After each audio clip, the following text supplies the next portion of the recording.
All right, so the holidays may look a little different this year, but the season of giving should always be in full swing. Listen, if you have a child, a grandchild, a niece, a nephew, or even a little cousin on your holiday list, if you think it's impossible to get a kid to put down their cell phone or their video game and do something that's good for their brain, you are wrong. Let me tell you about KiwiCo. So KiwiCo delivers hands-on science and art projects for kids of all ages. Everything to spark their curiosity, get them out of their boredom, and kindle creative thinking, which I'm all about. I consider myself cousin Jeannie because I've got a ton of cousins, all from under the age of 10. And KiwiCo is exactly what I need to entertain them and come off the coolest in my family when it comes to innovative games. So when it comes to the different things I love on KiwiCo, I happen to be a big fan of the Atlas Crate, which is designed to help your kid develop an appreciation for other world cultures. I'm a major traveler, and until I can travel with these kids, I want to give them a hands-on experience of what it's like to connect and creatively get intellectual with communities and customs beyond what they see here in the US. So I would recommend the Atlas Crate, but there's so many different crates that you can pick that make it very easy for projects of all ages to work for all types of kids. The cool thing is kids will not believe what they can build and accomplish with KiwiCo. And it's hard to find new creative ways to keep the kids busy while stretching their brain. So KiwiCo does the legwork for you, and you can spend more quality time tackling projects together. With different crates for kids of all ages, there's something for every kid on the list. KiwiCo is redefining learning with hands-on projects that build confidence, creativity, and critical thinking skills. There's something for every kid or kid at heart at KiwiCo. Get 50% off your first month plus free shipping on any crate line with code GENIE at KiwiCo.com. That's 50% off your first month at KiwiCo, which is KIWICO.com. Promo code GENIE, JEANNIE. Listen, honey, listen, honey. Listen, honey, listen, honey. Listen, Hunnay. Hey, everybody. I hope that you guys are having a phenomenal week. I know that, I've just been having such a crazy week, not only with my schedule of Dancing with the Stars and also shooting the reel, but this podcast has been a saving grace because it allows me to just stop my entire world and just learn and live through the journey of somebody who I find super interesting, which is all the guests that you guys have seen me share with you in the past few weeks. And today's guest is someone pretty supreme, someone I've never had somebody of this type of talent join me on this podcast before. So I want to tell you guys about Chuck Johnson. So Chuck Johnson is an international action film actor who's actually based in Tokyo, Japan. He's from Michigan, but he began martial arts training with Olympic Taekwondo at the age of 15. And with a crazy fanatic training schedule, he's received a black belt in 2.5 years, and 6 days later became the Michigan State Junior Olympic Taekwondo champion for both sparring and forms. So Chuck Johnson, welcome to Listen Hunnay, man. And thank you for calling us and joining me all the way from Japan. No, thank you. Thank you. And before I say anything else, I just gotta tell you, I watched your cha-cha and your salsa and your tango on Dancing with the Stars, and I just gotta say that you crushed it. You really crushed swear? it. Are you being serious, dude? Because that means so totally much. Serious. No, I was just gonna say, I mean, just because I from what I know, we're around the same age, you know. Yeah. And you know, as somebody who comes from a physical performance background, to see you learn multiple styles of dance like that and then to perform them one by one, it's just, especially if you don't come from a physical performance background, that's incredible. I mean, you crushed it. So, Chuck, right now, I'm going to tell you right now, you have no idea how much you just warmed my heart, because yes, it is so difficult to learn something. Not only, it's not like a two-step where you're just moving side to side, but there's an art to every style of dance that you have to get down. Obviously, I'm never going to swivel my hips like a real salsa dancer who spent their life training, or even cha-cha like the best of them.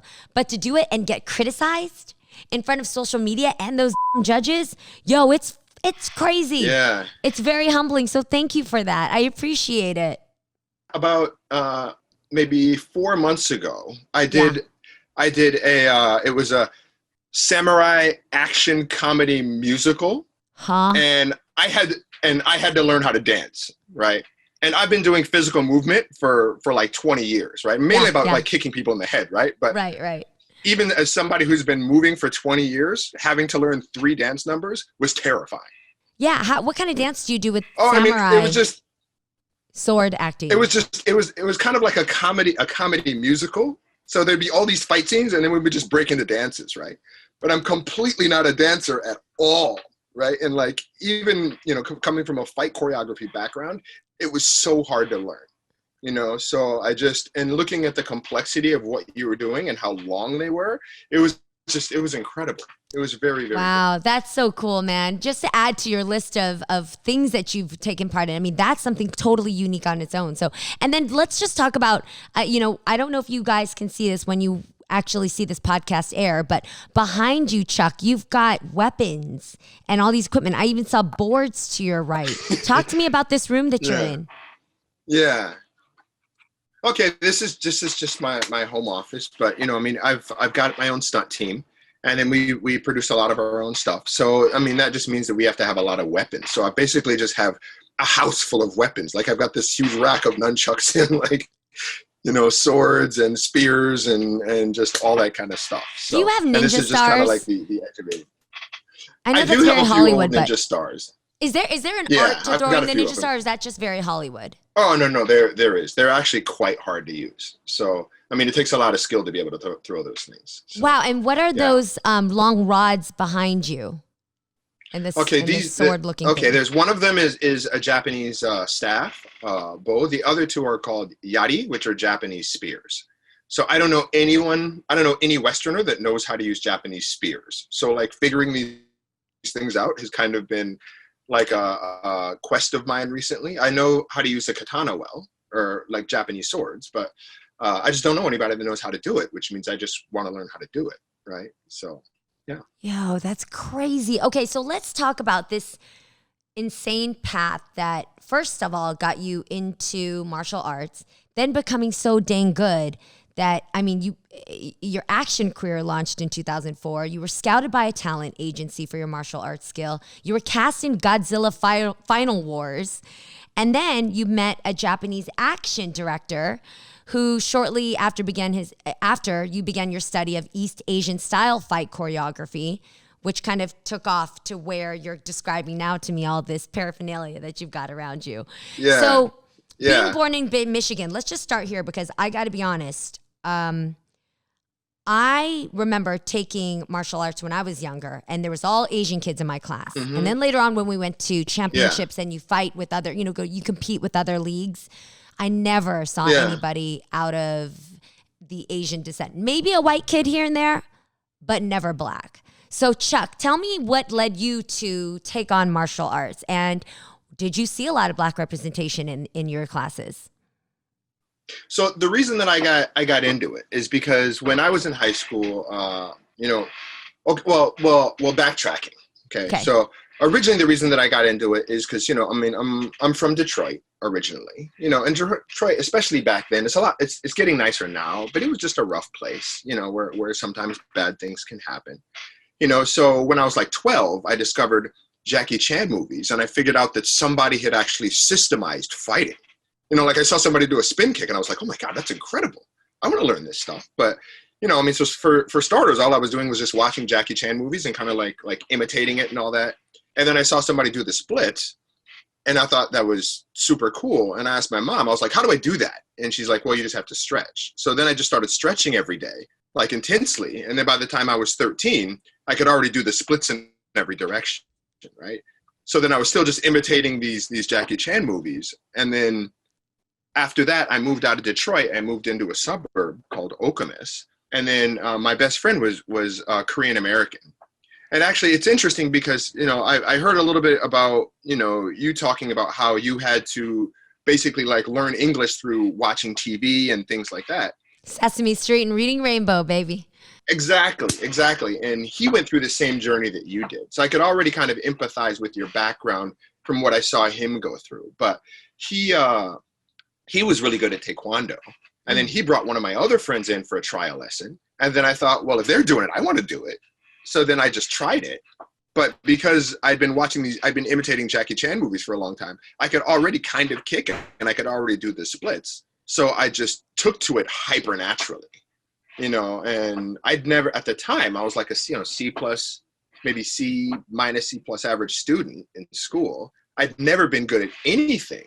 And all of a sudden I had something that I was good at, and that I was like, actually not just good at, but like better than average at. And I'd never had that before. So then I just super fell in love with it. And then I just started doing it like really, really, really intensely. And then because I was doing that really intensely, all of a sudden, my grades started getting better in school because my focus was better. You hear a lot about those statistics, right? When kids get in the right extracurricular activities, it enhances everything else around them, right? Not only is it mental therapy, but they actually feel motivated and maybe even more confident to take on the other things more actively. What do you think it specifically was for you that made your grades go up when normally people would think that these lessons would take you away from studying?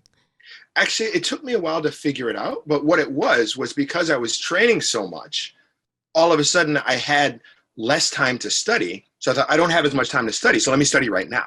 So it was the added challenge.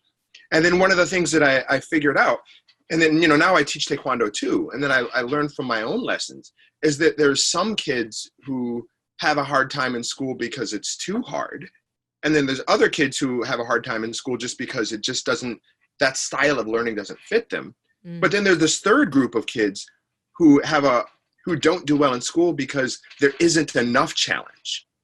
Like in order to be motivated, they need to be challenged. Yes. And I figured out that I actually fell into that third group. Like I'm not good if I'm not challenged.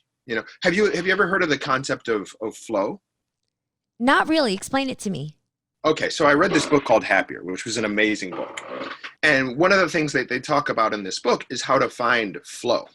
And flow is when you get in this point where where you're so immersed in an activity that you lose sense of time, right? Oh. And basically what they're saying is the way that happens is that it's a point that exists on a vector between difficulty and skill level. And, if something is too easy, then you can't focus because you get bored. But if it's too hard, you can't focus because you get frustrated. So the key is that you have to find this point where that it's just hard enough that if you super, super, super, super focus, then you can pull it off. And that's the point where people find happiness. That's where they find that extreme focus. Wow. And that extreme concentration is finding that point, right? No so way. Usually, yeah. So, and for me, I figured out that my flow vector, it's really high. I need extreme challenges in order to find focus. And if I don't have extreme challenges, I just can't focus. I watched a little bit about your story and about, when you created Mac Out Loud, right? Yes. Back in the day, right? Yeah. And like, I thought, okay, this must be somebody who has a very high flow vector. Just because that must have been such an incredible challenge because nobody had done it before, right? Which is probably exactly why you did it, is because nobody had done it before. Right? I'm so impressed. Oh my God. And by the way, what Chuck is referring to as Mac Out Loud was a concept that I came up with when I worked at MAC Cosmetics as a makeup artist. If you guys watch my Hello Hunnay on YouTube, basically I created this concept in order to, instead of teaching one person by doing one makeup, one at a time at these average makeup counters, I created this concept to do kind of a out loud stage performance where you do one person's makeup, but you're on a speaker and a system so that everybody could hear exactly what your technique was, what brushes you were using. It's essentially YouTube without online YouTube. And it's still a concept that's used today. So you're absolutely right with that. I always love being challenged. And I'm going to relate to your experience with something that happened this last week on Dancing with the Stars. Mm-hmm. So every dance that I've done, the salsa in the lime green outfit, the cha-cha, and then later the Viennese waltz with the Up, the demonstration from the Up movie, was very challenging. There were moves, twists, turns that I've never known before. So I was very engaged. And to my recollection of it, I was focused and present the whole time that I gave aces across the board with my level of performance that I'm proud of. That tango, which was this last week, was my most disappointing attempt at that, my most disappointing performance to me.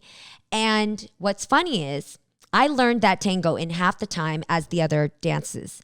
And I actually didn't have to redo it over and over as much because I had it down, to the point that on the day of, my partner and I, normally we would be practicing it over and over again, but we kind of just did it and we were like, you got it. You keep doing it the same way. You got it. Don't burn it out. And I tripped up on the day of the performance, as you saw the judges pointed out, and gave me lower scores. And I was devastated about this, Chuck. Like, I cannot express to you how much I moped about this in the most bad form, like complete bad attitude way. And Brandon looked at me and he was like, that routine was too easy for you. I'm not going to give you easy ones anymore. And I was like, what the hell are you talking about? Don't up the challenge for me. I'm not an actual dancer. I don't want these to be harder. And he's like, no, they have to be a little bit challenging for you to actually stay engaged, because that one was too easy for you. And somewhere there, that's why you messed up. But I understand what you're saying, because I agree with him. That dance was a little bit of the easiest for me. There was just, I don't know, the formation of it, the things, I was just better at it, but I didn't do my best at it. So vector flow is what you called it, right? Yeah, or just flow. It's just called flow. Yeah. Okay, I'll have to look into that. All right. So you figured out that you were really good at Taekwondo, and you figured out that it was challenging enough to keep you engaged and now benefit the rest of the areas around your life. Then what? So then basically I was like, okay, so I got my black belt. And then 6 days after I got my black belt, I was already a state champion, right? So then I was like, okay, well, if I'm already the state champion, there's no point in fighting anybody at this level anymore. Like, I got to go higher. I got to go really harder. Quick. With your friends, the friend that introduced you to it, the Korean American guy, was he like, what the actual fuck is happening? And then what about your parents? What they say? What did your uncle say? What are these people saying when you come home as this black kid in a freaking karate getup? Like, what are they saying? Taekwondo getup. Yeah. It was cool. My parents, they didn't think I would actually stick with it, you know? So, I'm the youngest of 6 kids.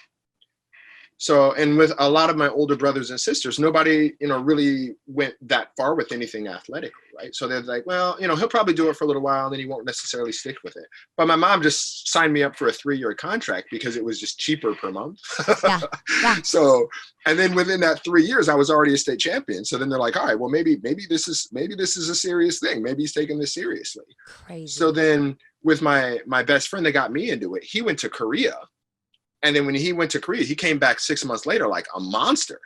So then I was like, all right, well, if he can do that, then I want to go do that too. So then I said, all right, I'm going to just go to Korea, But at the time, like, I was this kid, like, when I started Taekwondo, I couldn't even eat at like Asian restaurants, right? Because the food was like, whoa, what kind of food is this? You know what I mean? Right.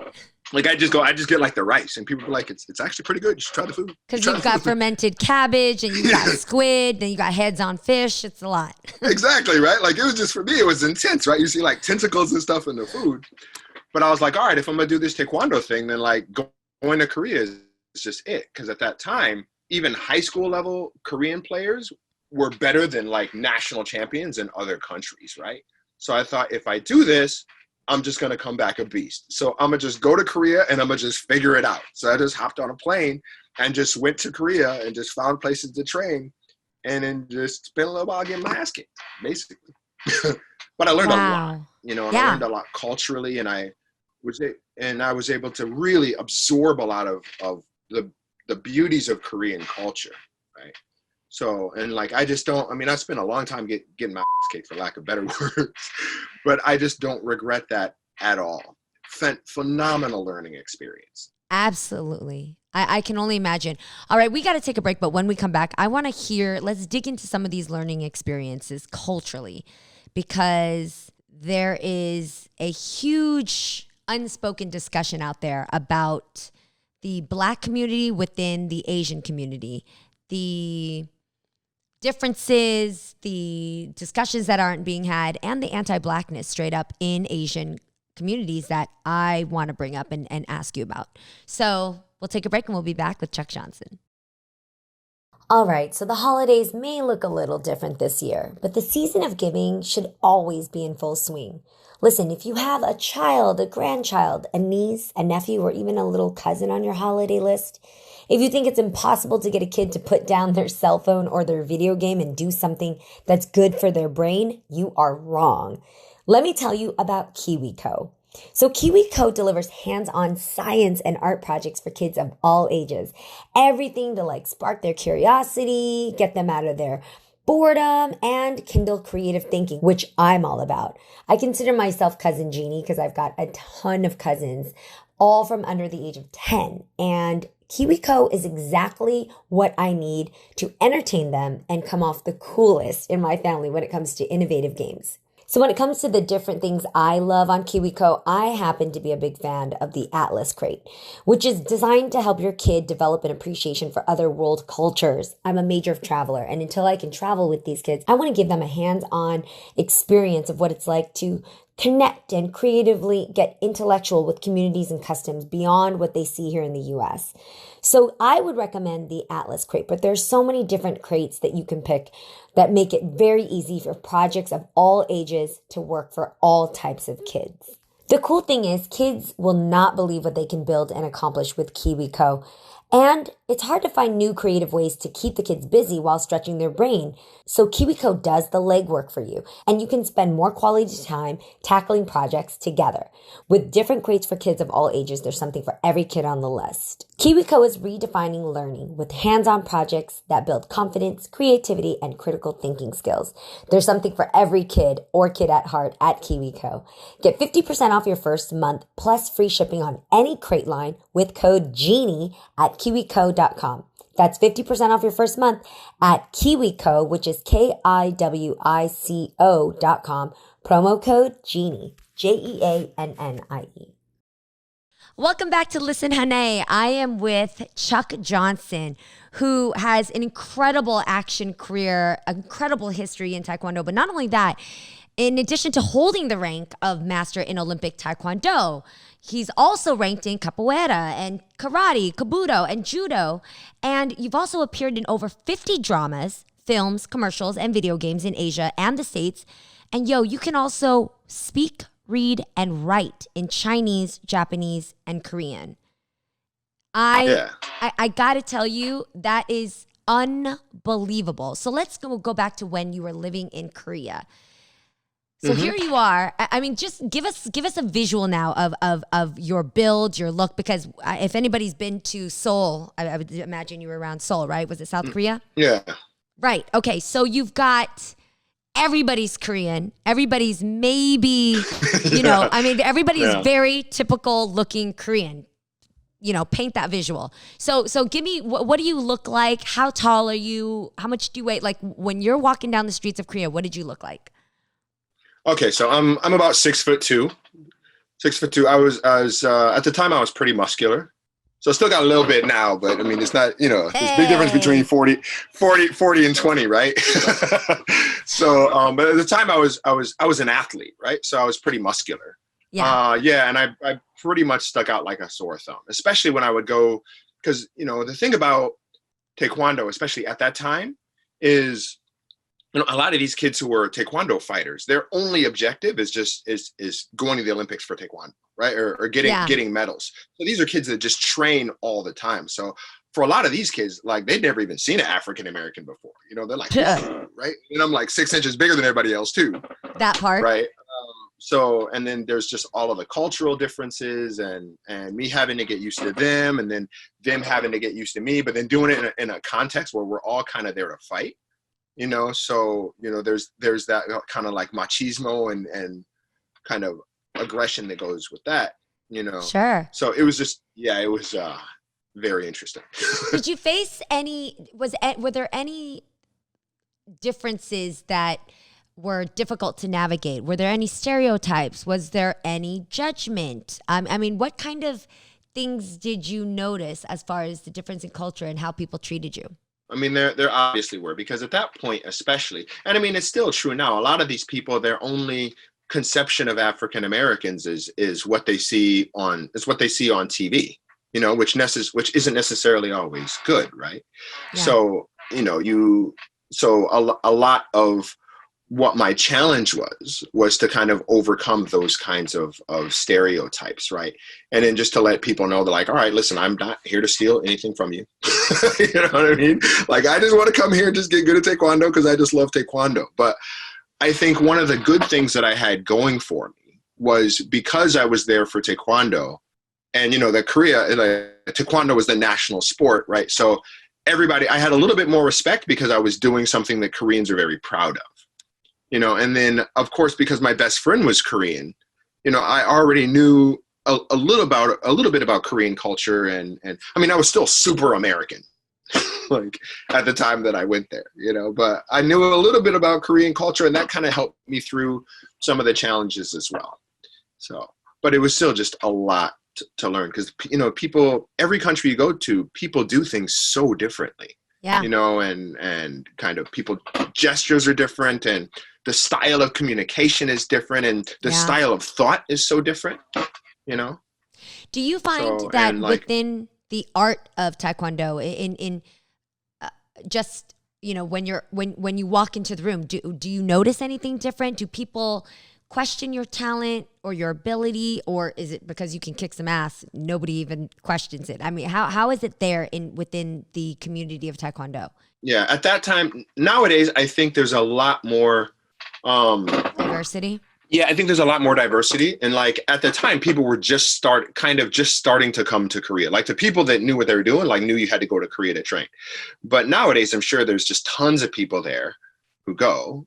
So it's not, you know, it's not as big of a deal. But at that time, basically, like when I would walk in the room, these people were like, who is this guy? And then their basic attitude was like, all right, well, if you want to hang with us, then you need to hang. You know what I mean? Like it was just kind of raw like that. Like if you didn't earn their respect, you didn't get their respect. And basically you earn their respect by being able to fight. But then once you have their respect, everybody's cool. Wow. But you got to earn it. You know what I mean? Like they wouldn't just give it to you, you know? And it's really interesting because in Korea, having to earn that respect was the challenge, right? Whereas when you're doing martial arts in Japan, it's, you know, people are very, very kind of friendly and polite and welcoming of foreigners, but they also don't let you in as much, you know? So it's like, it's a different challenge, right? Like people will be really polite, but they don't take you very seriously. Yes. You know, so it's just, this is just a completely different challenge than it was doing martial arts here, and like learning to do fight choreography here versus learning martial arts in Korea. Interesting. So with 2020, actually, especially because of 2020, and then on top of that, the pandemic here in America, I don't know if you've heard, but there's been a rise in the tension for Asian Americans with COVID, especially since, you know, government and authority. We've had very specific people, including the president, refer to it as the China virus or the Chinese virus. So then that's created racism and hate towards the Asian population. But then you've got the, you know, Black Lives Matter and just the heightened attention towards the injustice going towards the Black community. And now you've got protests where buildings and businesses are being burnt down. And, you know, the whole world is in an uproar. So there's just been this tension, not only towards the Black community and for Asians, but also within the Asian and the Black communities together. There's been many cases that have gone viral where Asians are blaming Black people for what's happening and angry with the buildings and things like that being tortured and burned down. But then Asians are being harassed and abused and beaten by Black communities or people because they're being blamed for the riots or because of just whatever other personal reasons of things that happen out there in the streets. What do you think about the tension between Black and Asian communities, and how have you heard anything on that side when you're in Japan? How do people regard what's going on in America, and it's specific to race? How do you handle that conversation yourself with friends and colleagues of yours that are of Asian descent or Black? Well, I think watching what's happening in the States, it's like, I mean, it's like standing on one side of a river and then seeing the other side of the river, everything's on fire. Like that's what it looks like watching what's happening in the States right now. And it's just so tragic. Yes. And so ultimately unnecessary. And like the thing is for people within the Asian community, I can understand that they don't necessarily understand why Black people are so angry. Because in order to understand why Blacks are so angry, you really have to understand Black history, right? And nobody really gets a fair treatment on Black history. You know what I mean? Like a lot of it was just kind of swept under the rug. And a lot of the things that led us to the point that we are today were just never really well explained or never even dealt with, right? So, I mean, like the Black Lives Matter movement, it's not something that just came up spontaneously. This is something that's just been building and building. I mean, like, even if you look at like Rodney King happened, like 30, 40 years ago, and that was basically about the same thing, right? Same thing. It's the same thing, so for people, especially older people within the Asian community, and I understand they're business owners who work really hard to build up their businesses, right? So of course, if those businesses get disrupted, of course they're going to be angry and they're going to be upset, So, but I think the other thing that people, need to realize is that a lot of the people that were doing the damage within, that were doing like the looting, and a lot of those people weren't actually Black, right? And then not only and then not only was it that, but I mean, even the people that were doing it that were Black, these weren't people that actually cared about the movement. These were just opportunists who were just taking care of chaos. And that's just all that it was, but be of any race. I think within the Black Lives Matter movement, there was a lot of people of a lot of different races that were trying to come together, for the sake of unity. And then there was a lot of people that were just trying to break it down. Yeah. And I think one thing that was really interesting is you had, I don't know if you saw what the K-pop community did. Yes. But they took the, Let's right? Like the K-pop community was like fully right behind like the Black Lives Matter movement, right? Please, yes. Okay. Yeah. So, I mean, what they did is what the K-pop community did is a lot of the anti-Black Lives Matter hashtags, they just flooded them with K-pop videos instead, right?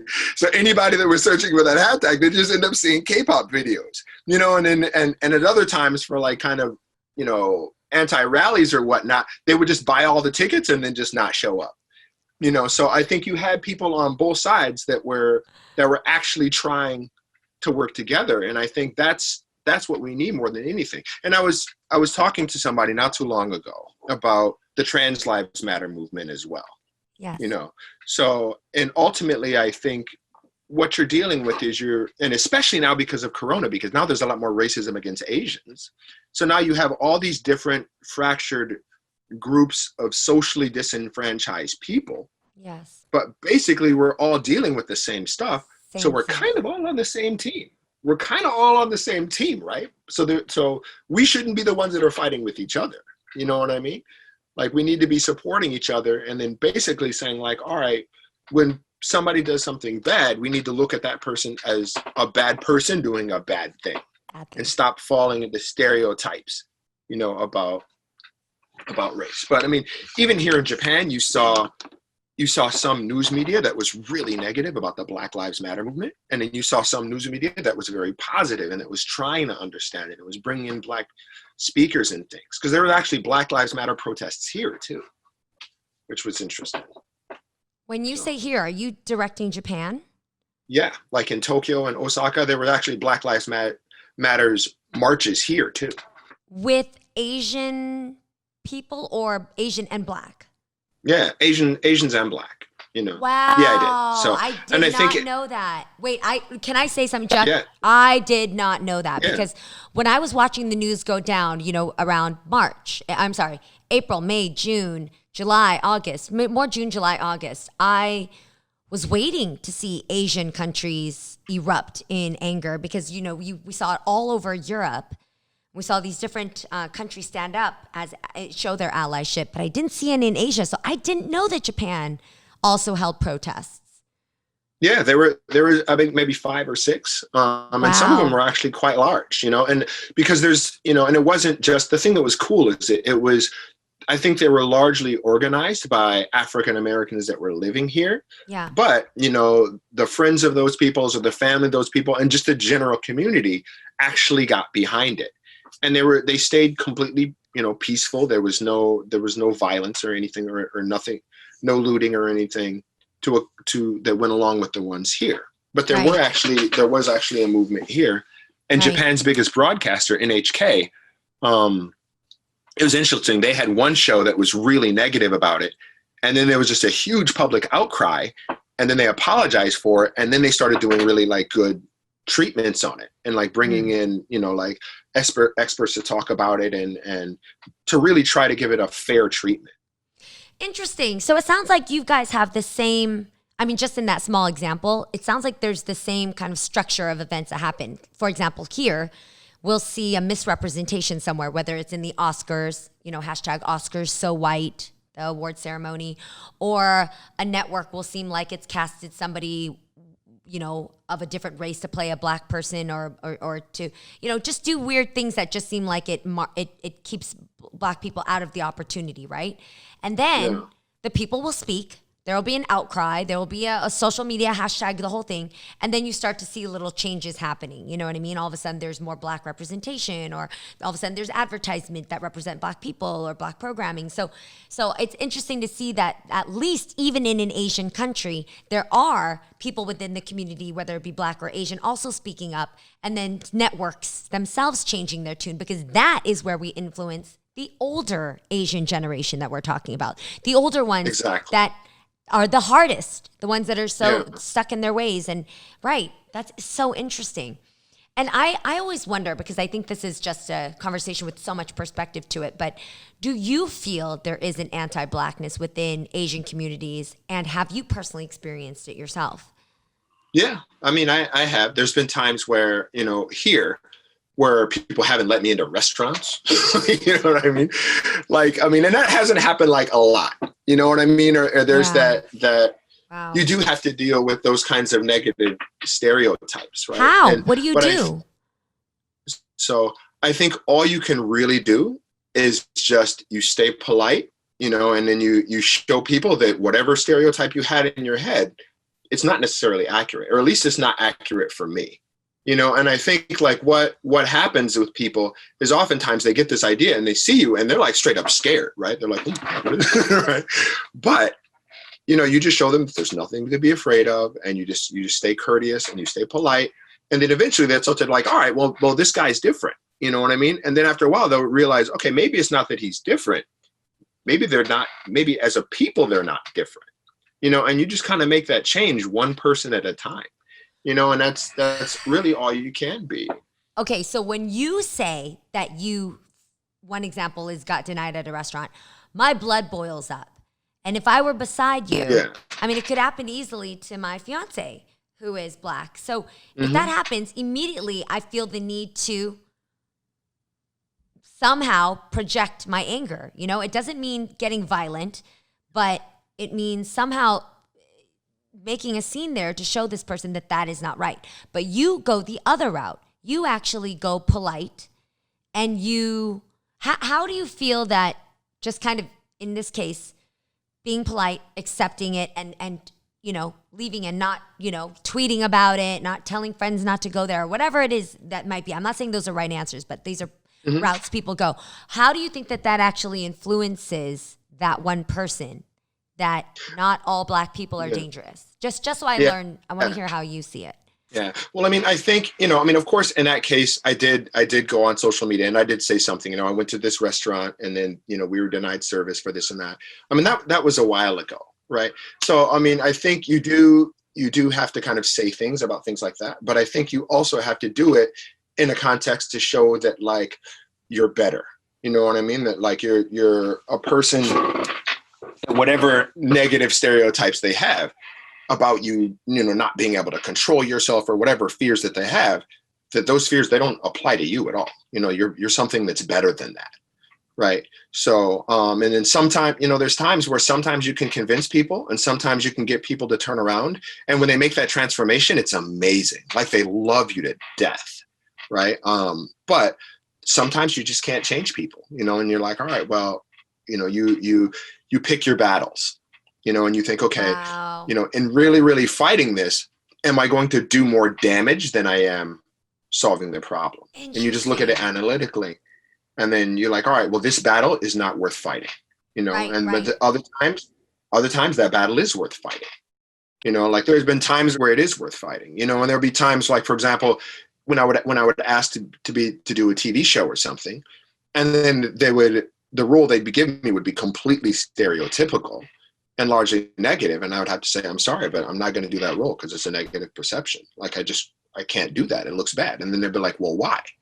And then I would explain why. And then sometimes they'd actually change it, and then Mm. sometimes they wouldn't. And there's times where I would just have to walk away from something because I'm like, I'm sorry, but I'm not going to do something that contributes to negative stereotypes of anybody. You know what I Yeah. mean? Let Oh, alone right. black folks. Right. So, That's and you just definitely have to, another way to handle the stereotypes. Absolutely. Have you ever heard of Daryl Davis? Daryl Davis. Daryl No, I Davis. haven't. So, in your approach to be kind, Daryl Davis was known to be this person who liked and looked forward to meeting members of the Ku Klux Klan. And in Yeah, meeting yeah. them, he would actually like travel with them, befriend them, break bread with them and whatnot, but slowly change Yeah, their yeah, yeah, yeah. mind about Mhm. obviously the community. So with you, it sounds like you move in that way where it's like instead of proving to them and causing a scene to prove them who you are, just being it and continuing your life where you Yeah, get other areas to influence mindset, that's where you can do so. yeah. I think the thing that people fundamentally forget, right? And I mean, really, it goes back to human programming because, like, when I was living in Hong Kong, I was studying managerial decision making, and they talked about these cognitive biases that are built into everyone's thinking. And one of those biases is the in-group bias, which means that everyone is naturally biased to assume that people in their in-group, whether that be racial, whether that be party lines or whatever, is correct and other people are incorrect, or that information from their group is more correct than information from the outside group, or people in their group are nicer than people from the other group, whatever, So everybody has this bias towards people within their own group, right? And I think the best thing that you can do is show everybody that fundamentally you're the same that they are. You know what I Mm. mean? And like oftentimes when I talk to these people that have obviously got this preconceived stereotype, and their way they're seeing me is stuck in this stereotype. The first thing I start doing is I talk about family because everybody cares about their family. Everybody cares about their mom. Everybody cares about their kids. Every parent every parent anywhere in the world is basically kind of going through the same experience, right? Of Totally. looking like, how do I feed this child, right? How do I keep them out of trouble? How do I get them to the good colleges? How do they get them focused on their studies? Yes. Exactly. So I mean, I think what it's all about is when you meet people that are really different, the first thing you have to do is you find a commonality. And I remember talking to this one time. There was a friend of mine took me to meet like his grandfather. This really old white dude. And like when I walked in the room, the look on this guy's face was terrified, right? Like he's like, oh my god, right? So, and I sat down next to him, and then I started out, and then he mentioned that he was a paratrooper, and I was like, oh, really? I've been skydiving. Skydiving's awesome. And he's like, oh, you've been skydiving? So then I spent the next 30 minutes talking to him about my skydiving experience and being like, wow, that must have been really amazing to do that for a living. And just the way he just lit up and the way he opened up it was phenomenal. And by the end, he's like, you're so welcome here anytime. And I'm really, really happy to meet you. And, I just think you're a really great guy. And I was really surprised and this kind of thing. And I think that's what we need more of, is we just have to sit down. And like you said with Daryl Davis is like, just kind of let go of some of the anger and just break bread with people and be like, all right, well, maybe I'm not here to yell at you. I'm just here to listen. And like, I just kind of want to know what's going on in your head and then why that's going on. Like I heard this expression a long time ago, and it's that like, God gave us all 2 ears and 1 mouth, right? So what do you think the message is? You know, Mm. we should always spend, we need to spend more time listening than talking, right? So Yes. generally, whenever I meet people, I just try to spend, you know, a lot more time listening to them than talking. You know, Right. Be and then slow from to there, then speak, you can quick to find those, listen. yeah, yeah, right. And then you Yeah, can find those points that you can connect with people, and you can kind of start to break down those walls. You know, and some people, they're absolutely. so locked into their thinking that they just Yeah. can't, or that it would take a super, super long time. And other people will actually adapt and change really quickly. You know, and when you can bring somebody, when you could show somebody that there's nothing to be afraid of, they just love you for that. You know, and then you turn somebody that could have been an enemy into a friend. I have to ask, Chuck, the fact that, you're a man who came from Detroit, one of the roughest cities in the entire US, and then you get into martial arts, which, yes, it can help people mentally release a lot of tension, but it can also create a fighting nature within people where they use it to protect themselves, right? And then now I'm talking to you where Yeah. you're a master of many students and you've got equipment around you that can turn people into a bowl of ramen.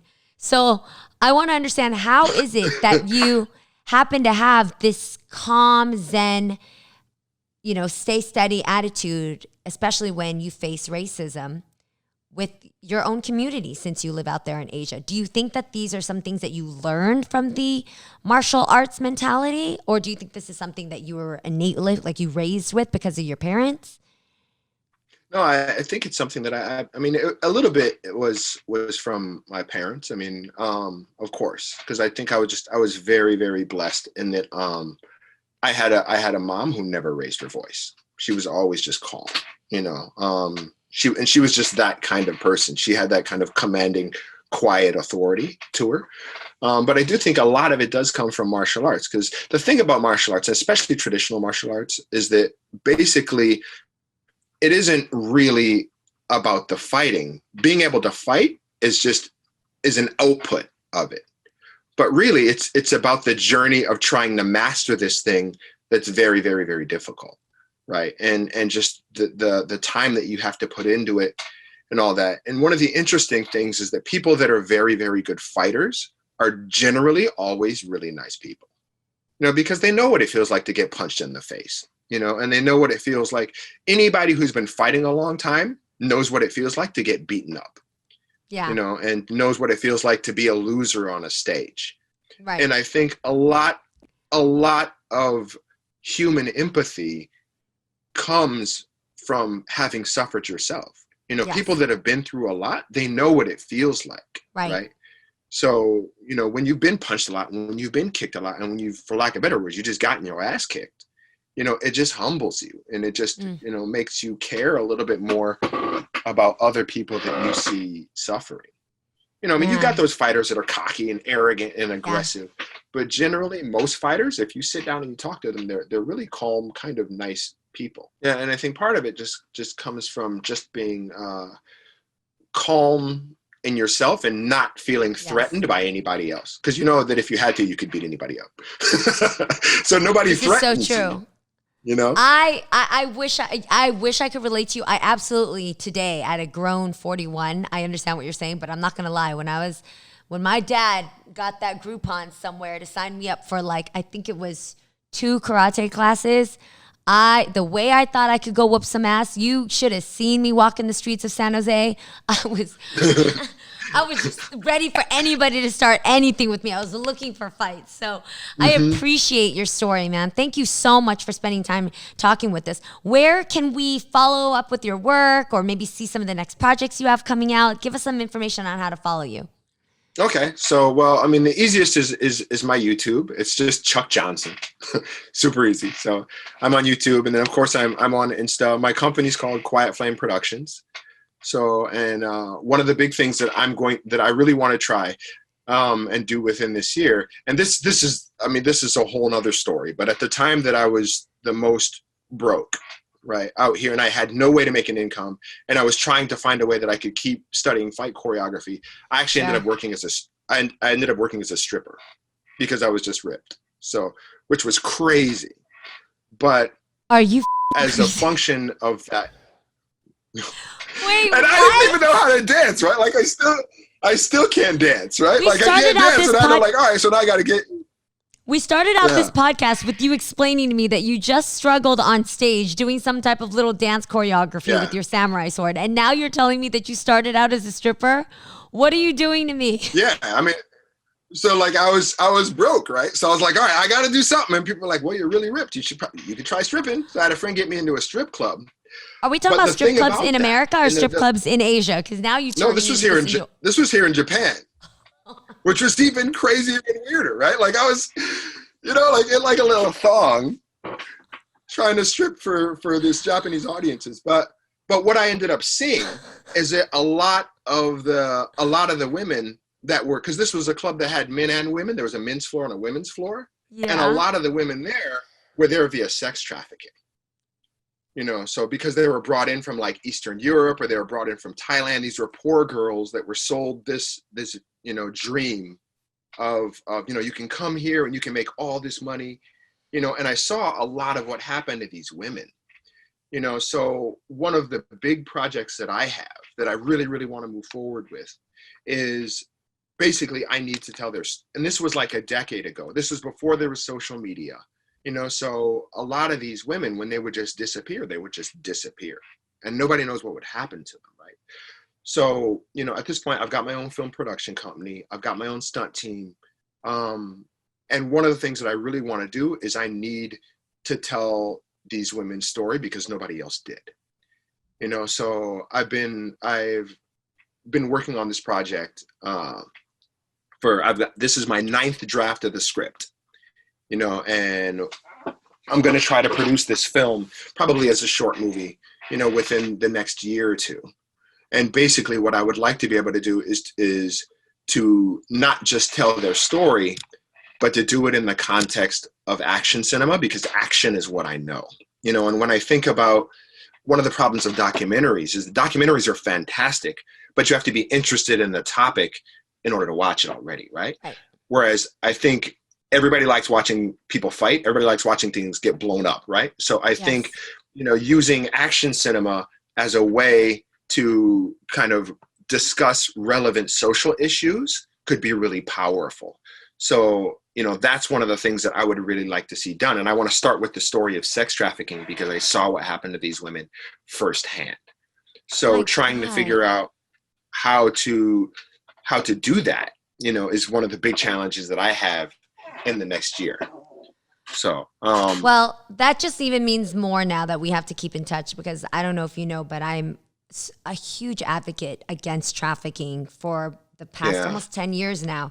And I'm working right now with an amazing group on our second documentary focused on the victims and the 2% that survive. So let's keep in touch about this, because if anything, I'd like to be a supportive help towards you and try to put the word out there when you get this 9th script put together. And let's just take that conversation from there. And for anybody else who's listening to this podcast, please do follow Chuck Johnson. Follow him through his YouTube. Where can we also get in contact with you if anybody is interested in plugging in with you and helping you out with this journey on this docu that you're going to make? Okay, so my company website is just quietflame.org. Quietflame.org. And I'll put that in the link description here. Perfect. Oh my God, you guys. Chuck Johnson, you are an amazing person. Thank you for taking the time to speak with me, sharing me your incredible life story, and then just giving an in on everything you had to do to get to where you are right now. You are definitely an amazing, just an amazing influence in Asia, but also here during this time that we needed to hear just such a personal testimony. So thank you, Chuck, for spending that time with me. Oh, Jeannie, thank you too. Thank you too. I really, really, I'm so happy to meet you and to just hear your perspective on things as well. Absolutely. And it's been an amazing time learning from you too. So, thank you for taking the time. Thank you. Let's keep in touch. And everybody else, when you listen to this podcast, please do rate and review this podcast. Let us know what you think. And do keep in touch with Chuck because I want to see this documentary come to life. And when you watch this podcast too, if you have any questions, do hit me up in the DMs at my Instagram, at the Jeannie Mai. Send them to me because I'm going to forward them to you, Chuck, if people have any questions, maybe some pictures to see some of this stripping moment of your life. See this thong. I think I still got one or two pictures from that. So if anybody wants one, I can just DM it to them. I just give it to them for free. They can have it. For free. There we go, guys. Let the anybody that wants flow a picture in. of my butt. If anybody needs a picture of my butt, I'll just give it out. So. Thank you, Chuck. Listen, honey, listen, honey. Listen, honey, listen, honey. Listen, honey, listen, honey.